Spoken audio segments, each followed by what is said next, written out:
Does man have an immortal soul? The answer is yes for all Christians. There is only one objection, that of the Jehovah's Witnesses, who think that the soul is made of blood and therefore that is not immortal, that the dead are now not alive. But the Catholic faith firmly asserts that our soul, which is not made of matter, survives beyond death. It even asserts that this issue, which can be known by faith and in Scripture alone, is also knowledgeable by human intelligence alone, so much so that this point is part of what we call preparations for faith. We shall find out for ourselves, and we will see it in another video. Simply to support this solemn dogma of the Church with a few points in Scripture, I would like to give two examples among many. The first is in the Gospel according to St. Matthew chapter 22 verse 29,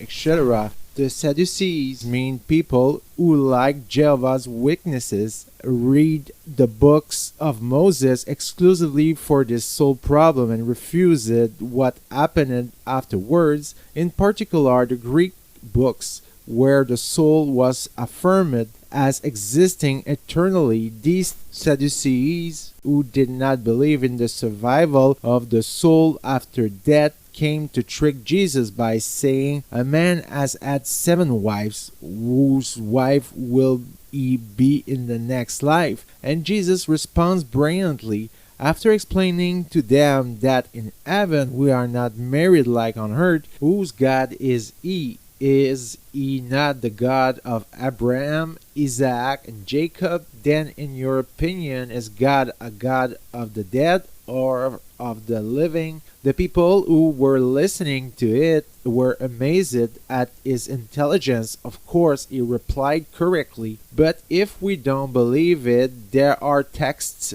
where the dead clearly appear in the Gospel. For example, Gospel according to St. Mark, chapter 9, verse 4, Jesus takes with himself Peter, James, and John, takes them to a mountain, and there he is transfigured before them. They see him as he will appear at the hour of death, and now next to him they see that 2 men appear. There was Elijah, and there we can object that Elijah is not dead, that he ascended to heaven in a chariot of fire according to the Old Testament. But there was also Moses standing there talking to Jesus himself. And Moses, he has really and truly died. He was buried. His grave was never found, even says the Old Testament. So if Moses was there while he was dead, then it was because he was alive and well in the next world within his biological body. Finally, a third example, if we must insist. When Jesus is crucified, there is on his right